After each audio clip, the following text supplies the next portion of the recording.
The year is 2003, and we are heading to Hell's Kitchen. This is Daredevil.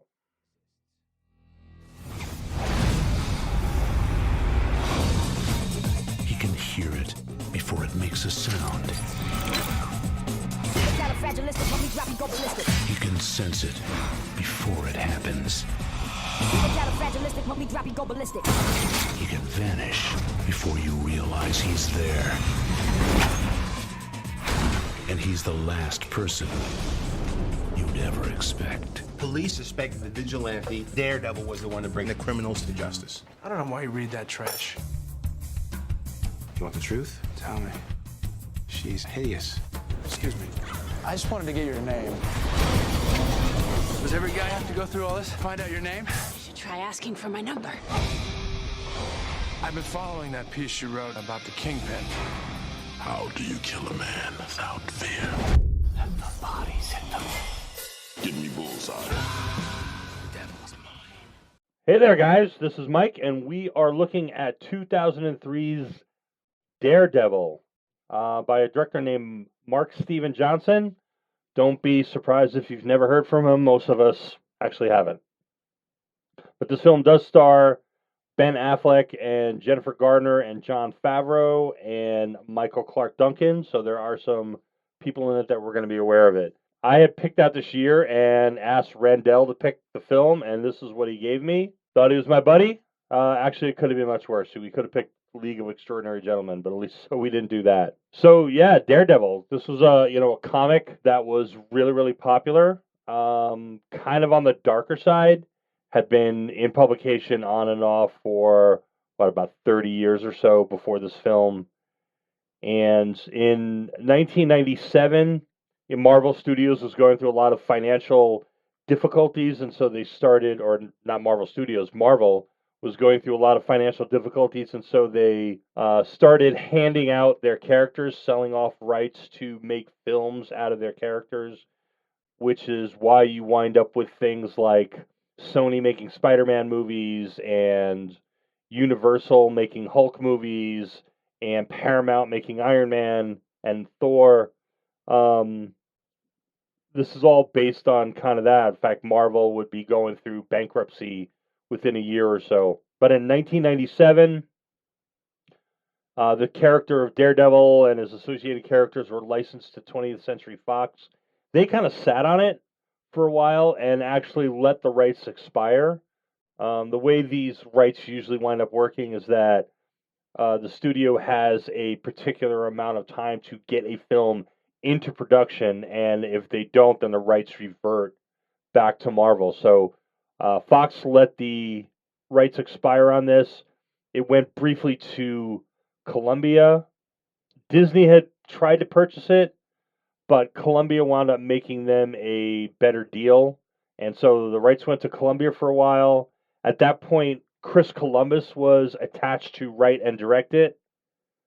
But at the end of the day, even though the rights had been sent to Columbia, Marvel and Columbia could not agree on digital distribution.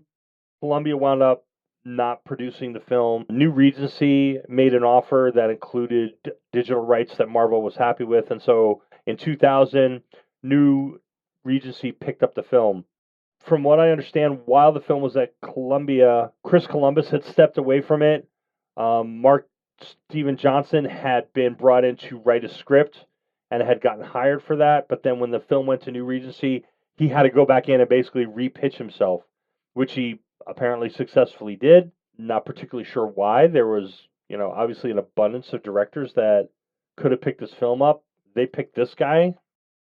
Johnson he'd written a couple of films. He was a writer on Grumpy Old Man and Grumpier Old Man. His only film that he had directed was a film called Simon Birch in '98. Another film that basically nobody's heard from, starring Oliver Platt, that was not very well received. It's really bizarre that New Regency and Marvel agreed to let this guy write and direct this film. But here we are. Studio wanted it to be filmed in Canada. Affleck, who was attached very early on, did not want to go to Canada to film this. He had filmed another movie in Canada, I forget which one, and did not have a good time with it. So they decided to film in LA. probably because that made it really cheap.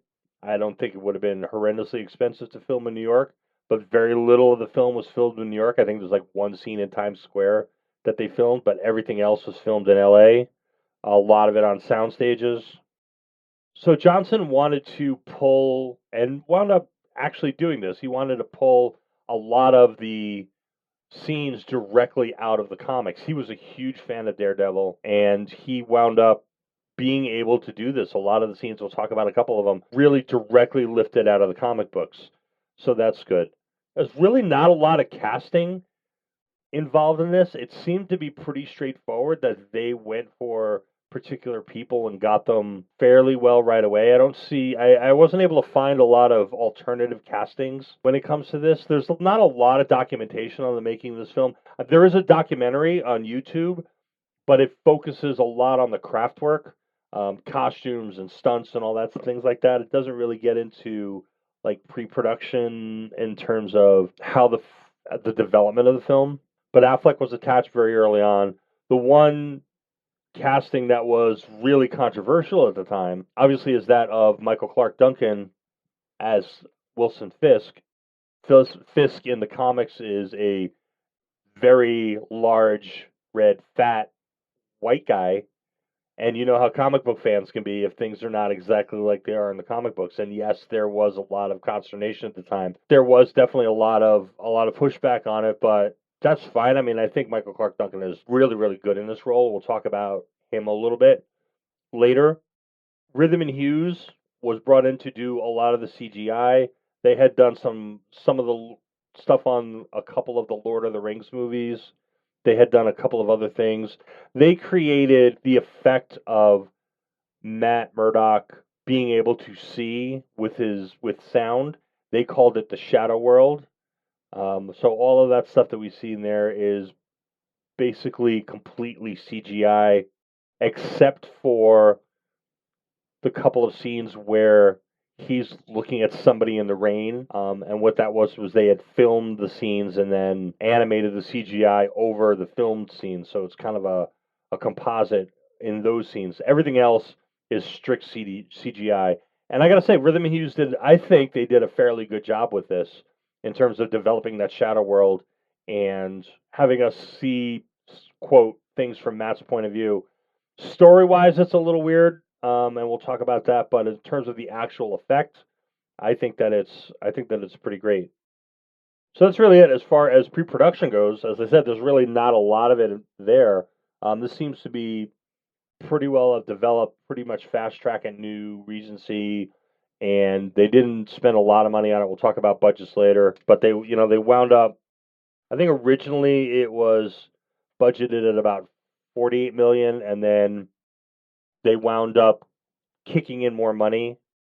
They kept running up against shooting days, and Johnson kept having to go back to them for more shooting days, and they were doing it, and they eventually rounded out. They added like another 30 million to it, so 78 million was the budget. So let's get into the movie. So this movie obviously starts in a flashback with Matt Murdock being a teenage kid or a preteen kid. It's not really quite clear. He's living with his father in Hell's Kitchen, which is a neighborhood in New York City, and his father is a boxer who's kind of down on his luck a little bit, who has a reputation for being able to take a beating, and that's going to become important in a little bit. But Matt winds up hearing this rumor. He's teased the school by these bullies, these 3 bullies or 4 bullies. He hears a rumor that his father is working for a bad guy named Fallon, and he confronts his father with it. His father assures him that he's not. Newsflash, he actually is. But he winds up convincing his father to get back into the ring and kind of work things out. But he apparently one day he decides to go visit his father at work at the docks where his father supposedly works. He can't find him, and then he finds him in a back alley shaking some guy down for money. Figures out that his father really is working for Fallon. He goes and runs away. And now this is kind of weird part number 1. There's apparently a dock with a bunch of toxic waste and radioactive material just sitting around in Midtown Manhattan. That seems a little convenient and also a little weird. Hey, I guess it's pre 9/11, so who knows what was going on.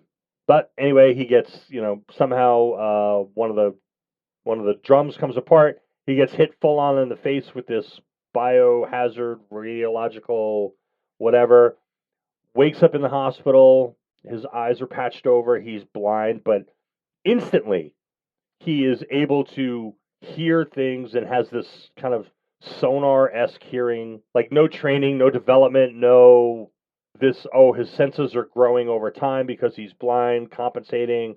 There's none of that. It's just as soon as he wakes up, boom, he can see stuff, and he knows exactly what's going on in other rooms, down the hall, whatever. And he's not scared at all. He's very calm about the whole thing. He wakes up, his father walks in on him, and he's, staring out the window for some reason. And there's a lot of window staring in this movie.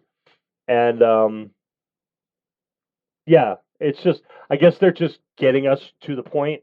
Seems kind of weird. Apparently, his first day back at school, he runs into the bullies and basically ninja fights them because he's developed that fighting skill kind of instantly, I guess.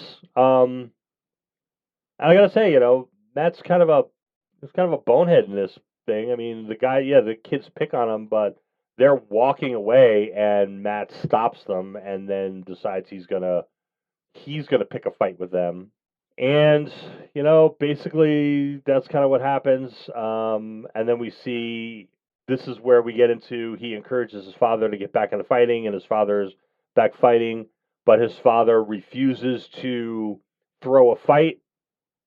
And we know what happens with gangsters when you refuse to throw a fight. We've probably all seen Pulp Fiction, and they come after him, and he gets, beat up by this mysterious stranger who leaves a rose on his body, who ultimately turns out to be Kingpin, Wilson Fisk. And, there's some confusion in New York, in the press, in the law enforcement at this point as to who the Kingpin is. So that becomes an important development in the story. And now, boom, we move forward into modern day, and Matt Murdock is the Daredevil, and he's somebody that people know. He is, so we kind of do get a little bit of his origin story, but we skip completely over the origin of him becoming Daredevil. We get the origin of his blindness and his shadow ability, I guess we'll call it, his sonar ability. So we get that, and then we skip right to him being Daredevil, which, okay, I'm all right with. I don't particularly mind when these superhero movies kind of jump right into it, and we don't see the origin necessarily. Some of the later Spider-Man movies did that. The Tom Holland Spider-Man movies did that. He's already Spider-Man. Blade was like that. He's already the Daywalker. When we see him, we get a little backstory later on as to how it happened, but we don't watch him developing his skills. We don't watch Matt Murdock developing his skills. And you know what? I'm kind of all right with that. If you're watching enough of these comic book movies, you kind of know how this thing happens. We don't really need multiple training montages. Let's just get into the action of the movie. So that part's actually not that bad. One thing I will say is I do miss Jon Favreau as an actor. And not to say that he doesn't still act, but that younger Jon Favreau, especially in like that Swingers, Deep Impact, Replacements era Elf, and not to say that I don't love his directed features, because I do. He is a great director, especially Iron Man, Chef. I just watched Cowboys and Aliens last week. That's not a terrible movie. He's a great director, and I obviously love the stuff that he's doing with Star Wars. I would not take any of that away from him. But just something about seeing him on the screen being snarky and being basically Jon Favreau, like he was in The Replacements, like he was in the first Iron Man movie. I kind of missed that. It was kind of refreshing and good nostalgia seeing him do that. So, we get Jennifer Garner in as Elektra, and apparently Matt Murdock's vision sense or shadow sense, whatever, works on detecting if a pretty girl is walking down the street outside the coffee shop, but it does, and she comes in. The really funny part about the scene is I don't think she ever orders for coffee. She walks in, he kind of goes right up to her, and she's like, "No thanks, no thanks, no thanks," and then walks out the door with a coffee in her hand. I don't know where she actually got the coffee. This movie, I think, if you watch it, is pretty chopped up. I think there's a lot of it that was taken out. I watched the director's cut, which has a lot of the Matt Murdock Elektra story cut out of it, and a lot more Coolio for some reason. I don't know why they felt they needed to add that B story in at the expense of a pretty significant part of the A story, but they actually did.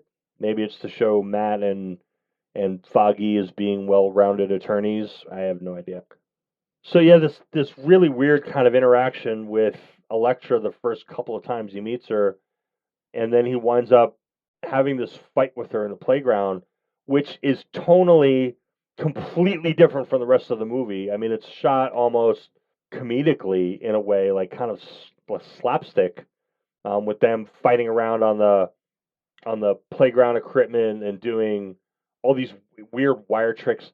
There's way too much wire work in this movie. Kind of like they took the Matrix and looked at it and said, "Yeah, we want to do that like 50 times more."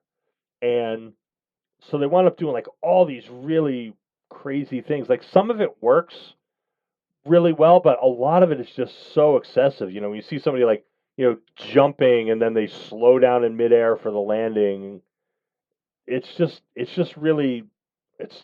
too much. I will say that this first fight scene, the playground fight scene, there were no stunt doubles at all. Everything that you see on the screen is Affleck and Garner. They worked really hard at getting all the choreography right, but the choreography is so obvious in all of the fight scenes. There's almost nothing organic. There's nothing fluid about it. It's very much like this. Move one, move two, move three, move four. Woo, wire work. Spin in the air, jump on the ground, move six. I mean, it's very obvious that it's choreographed and that they are actors working through the choreography. I think in a lot of the scenes where the actors did the work, they would have been better off using stunt doubles who are probably more versed in martial arts, more versed in the movement and the kinesthetics of fight training, and it just would have looked more natural. This looks very rehearsed and very, very staged. Basically, all of the fights in the movie. And the big question is obviously like, how did he beat her? I mean, yeah, fine, he's the Daredevil and he's got this like shadow sense, but she's like a trained martial artist. She goes through this whole conversation where she's talking about how she had multiple senseis and she's been training all of her life. She's got a room in her house with hanging sandbags that drop from the ceiling so that she can fight them. I guess it's like, how does he wind up beating her in this fight that actually makes very little sense? I just think the whole thing, the whole relationship with, especially in the director's cut, with Matt and Elektra just don't make a lot of sense. It's so fast. They go from he's the annoying guy in the coffee shop to he's the annoying guy out on the street that they're fighting, and now they're in love all of a sudden, and it really just it's very poorly written. It's really poorly edited. It's just we don't have any time to really invest in the story or invest in these two together, so that by the time she winds up getting killed by Bullseye, you're wondering if Matt even really knows her. And we're gonna talk about that fight in a little bit because that fight really makes no sense. So Bullseye, we have Colin Farrell in as Bullseye. I actually kind of like him. He's a little over the top in this, and that was intentional. His point of view is he's a method actor, but he had said that you can't be method for like a sociopathic killer who's going around killing people in New York with paper clips. There's no way to be method about that, and he's kind of right. So he just decided to just dial it up to 11 the whole bit. They had suggested to him that he use his natural accent, and they had written that the character is from Ireland.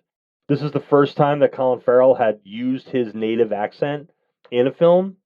He was the one who came up with the idea of like the coat twirl that he's constantly doing, I guess. So they kind of made his costume in such a way that that would work a little bit more. There's a cool little cameo in here by Kevin Smith, who's playing a guy called Jack Kirby. Kevin Smith had written several issues of the Daredevil comic. So that was a cool little early Kevin Smith cameo in there. And of course we have Joey Pants as the reporter, Ben Urich, who is he's a character directly out of the comics.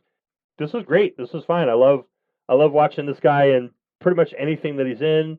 Joe Pantoliano is like the ultimate character actor who's been in just a ton of stuff and kind of always playing a version of himself, which is fine.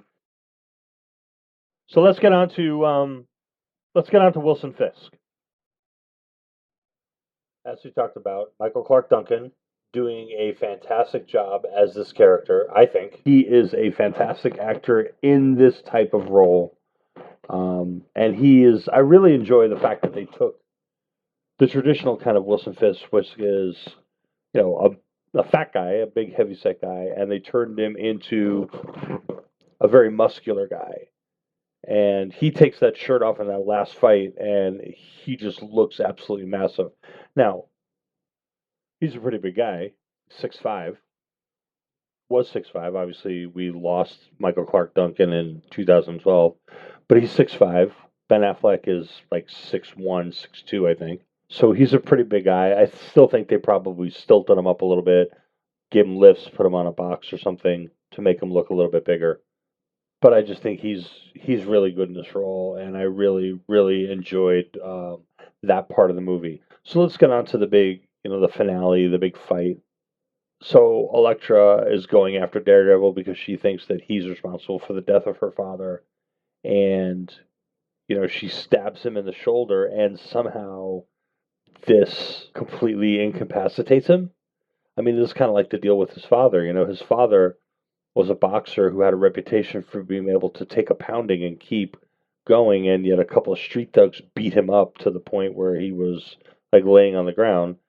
Same thing going on here. I mean, Daredevil constantly is in fights and constantly is getting these huge beat downs and continues to come back and fight, but she stabs him in the shoulder, and all of a sudden he's like on death's door. I don't really think that kind of makes a lot of sense. And then obviously once she figures out it's him, then everything's okay. It's kind of like BVS, why'd you say Martha? It's similar thing, like, oh, it's you, Matt? Oh, it must be okay. Like, I guess because she loves him, she instantly trusts him, but it's kind of crazy. And that last fight with Bullseye is just so over the top, the pipe organ fight. I mean, have you ever seen a church with a pipe organ that big? That's crazy, and all the wire work and all the flipping and the whole thing about that Daredevil is like incapacitated by loud noises is just, it makes no sense. You live in New York City. Have you not developed some kind of way to deal with the fact that you live in one of the loudest cities there is? But this, a subway or a pipe organ getting hit is gonna incapacitate you. That's crazy. Yeah, so the whole fight, I mean, it didn't really pack a lot of emotional weight, and it just, all the wire work was just really made it kind of ridiculous. Again, them jumping around. And then you get to the end where you get to Matt and Fisk, and I'm sorry, there's like no emotional weight behind it. Like, you haven't spent enough time with these two guys together to make it seem like you understand why they are what they are, and that there's some kind of emotional stakes to this fight. I just didn't see it. And at the end, why are they unmasking Daredevil? Why is Daredevil revealing himself to Fisk and leaving that out there? I think it would have been a lot more compelling if he hadn't, and Fisk was just kind of sitting away in prison, plotting his revenge against Daredevil.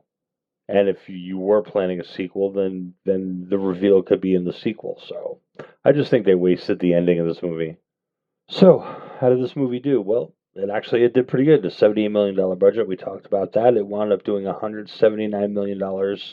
I had a $40 million opening weekend, went on to do $179 million. It was part of a pretty good streak for Marvel properties in the movie theaters. We had Blade, you had X-Men, you had Blade 2, you had Spider-Man, then Daredevil, which was February, and then I think in April, X2 comes out, and then later that summer, Hulk comes out.